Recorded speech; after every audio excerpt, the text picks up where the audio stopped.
The emergency room hummed with its usual quiet chaos that Tuesday evening. Monitors beeped in gentle rhythm. Curtains rustled as nurses moved between beds. It was the kind of ordinary night that most people never think twice about, the kind of night that keeps a hospital's heart beating, unnoticed by the world outside. Her name was Sergeant Colleen Marsh, though almost no one at the hospital called her by that title anymore. To her co-workers, she was simply Colleen, the calm, steady ER nurse who always seemed to know exactly what to do, no matter how difficult the situation. She stood near the nurse's station that evening, holding a piece of medical equipment, a leg brace meant for a patient recovering down the hall. Her blonde hair was pulled back in a simple bun. Her blue scrubs were slightly wrinkled from a 12-hour shift that was not yet finished. She looked, to anyone passing by, like any other tired nurse near the end of a long day. Part 2. What the room didn't see, but there was something about Colleen that the hospital did not fully know, something tucked quietly beneath the surface of her ordinary days. Years before, Colleen had served as a combat medic attached to a Navy SEAL unit, one of a small number of women who had earned that difficult, demanding role. She had crawled through places most people will never see, under conditions most people could never imagine, keeping wounded men alive with nothing but her hands, her training, and a will that refused to bend. She had left that life behind eventually, choosing instead the quieter, steadier work of an emergency room, believing that healing people did not require a war zone to matter. But what she had learned out there, the calm during chaos, the steadiness under pressure, had never truly left her. It had simply gone quiet, tucked beneath her scrubs, waiting. Part 3. The men who walked in that evening. The automatic doors of the ER slid open, and 4 men walked in together, their presence immediately changing the air of the room. Leather jackets. Heavy boots. Tattoos crawling up forearms and necks. Their leader, a broad-shouldered man named Rourke Delaney, walked with the kind of swagger that comes from a lifetime of being feared rather than respected. They were looking for someone. A young man named Petey, who had been brought into the ER 2 hours earlier after a street altercation, badly beaten, barely conscious. "We need to see him," Rourke said, his voice hard, demanding. "Now." "I'm sorry, sir," said a young nurse named Danny, his voice already trembling slightly. "Visiting hours are restricted right now. He's still being treated." Rourke's jaw tightened. "I didn't ask about visiting hours, kid. I asked to see him." Part 4. Colleen steps forward. Colleen set down the leg brace she had been carrying and walked calmly toward the group, her steps unhurried, her expression steady.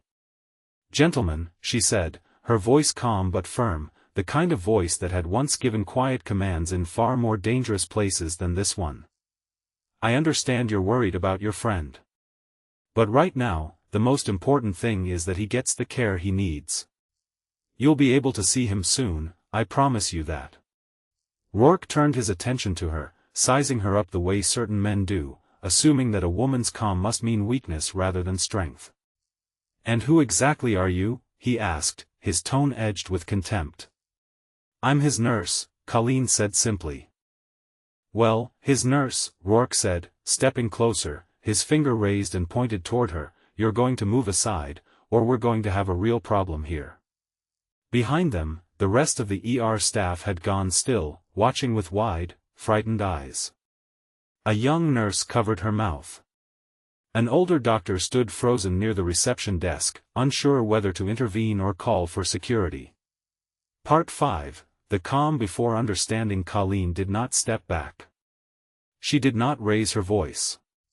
She simply stood there, her feet planted evenly, her hands relaxed at her sides, her breathing steady and slow.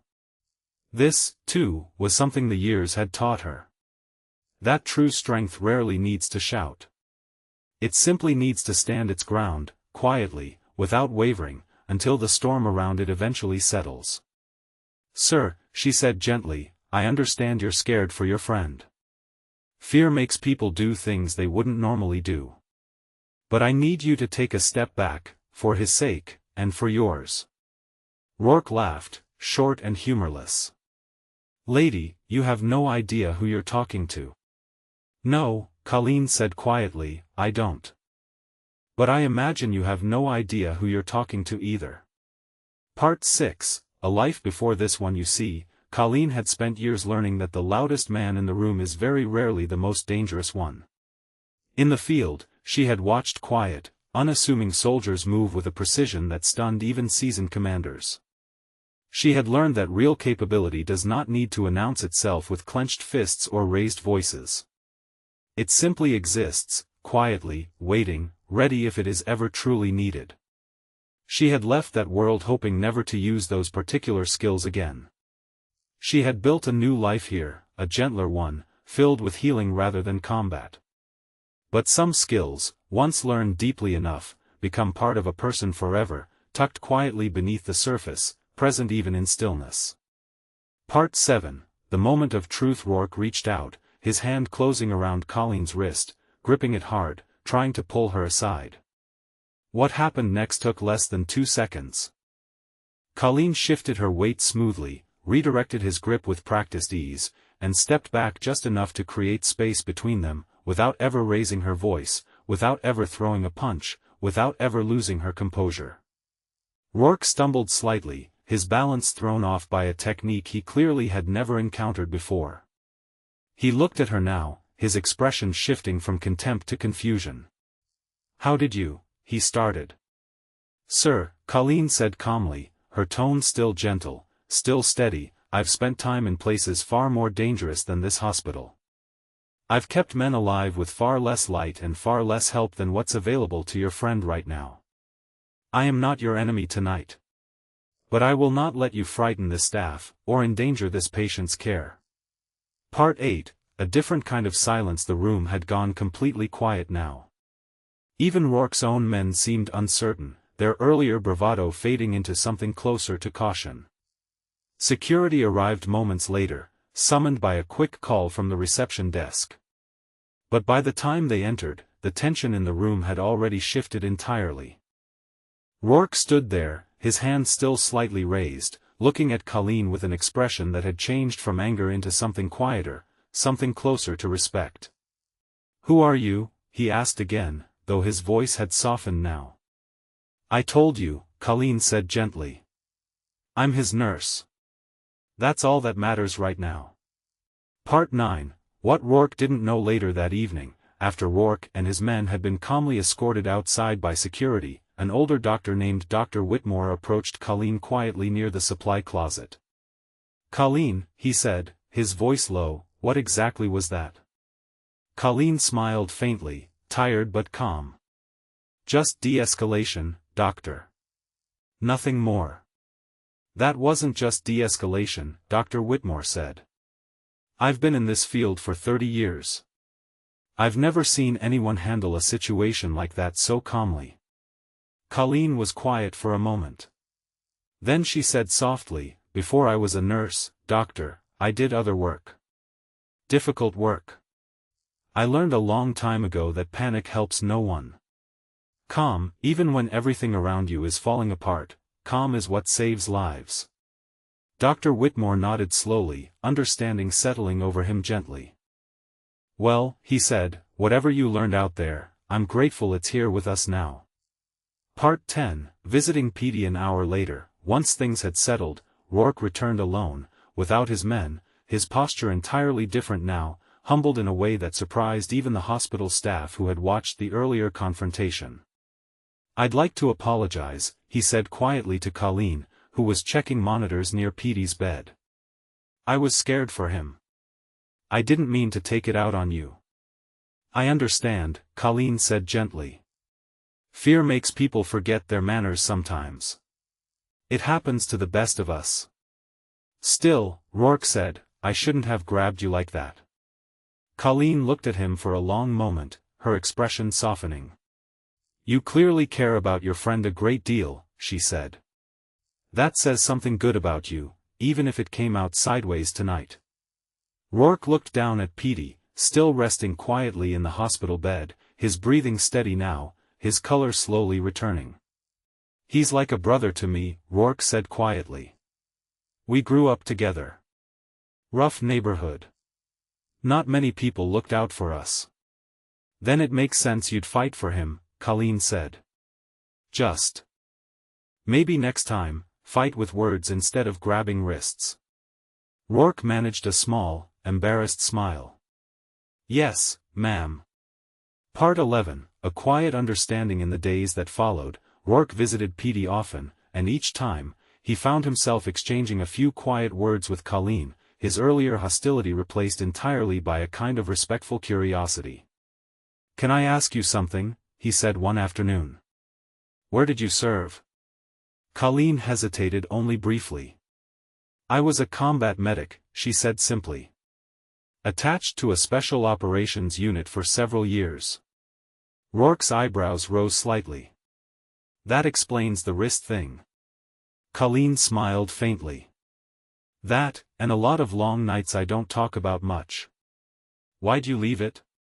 Rourke asked. Colleen was quiet for a moment, considering the question carefully.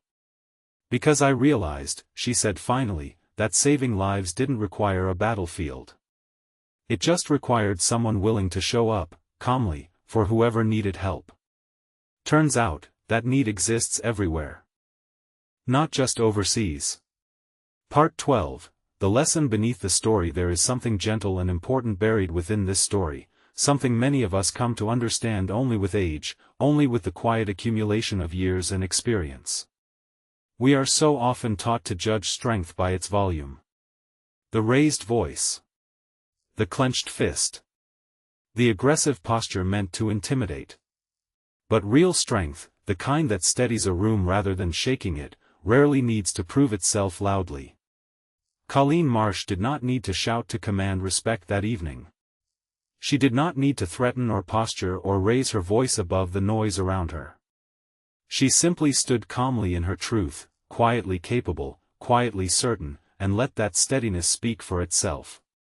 Part 13, What we carry with us. Petey recovered fully in the weeks that followed, and Rourke, in a quiet act of gratitude, began volunteering occasionally at the hospital, helping transport supplies, assisting where he could, his earlier aggression slowly transforming into something more constructive. "Funny," he told Colleen one afternoon, watching her work with the same calm precision he had first mistaken for weakness. "I judged you the moment I saw you. Figured you'd be easy to push around." "Most people do," Colleen said, without bitterness. "It's all right. I've learned not to take it personally. People see what they expect to see, until something forces them to look closer." "Well," Rourke said, "I'm glad something forced me to look closer." Part 14, A gentle closing. If you are listening to this today, perhaps you have been underestimated before, dismissed by someone who judged your strength by your softness, your kindness mistaken for weakness, your calm mistaken for an invitation to push harder. If so, let Colleen's story remind you gently that true strength rarely needs to announce itself. It simply remains steady, quietly capable, waiting patiently until the moment truly calls for it. And perhaps, too, you have been like Rourke in this story, quick to judge, quick to assume, only to discover later that the person you underestimated was carrying more depth, more history, more quiet resilience than you ever imagined. If so, may this story encourage you to look a little closer at the calm, steady people in your life. They are so often carrying entire histories beneath their quiet exteriors, histories worth honoring rather than testing. This has been The Nurse They Didn't Know, a story of quiet strength, hidden history, and the steady grace of a woman who never needed to raise her voice to be respected. Thank you for listening. And until next time, be well, and look gently upon the calm ones among you.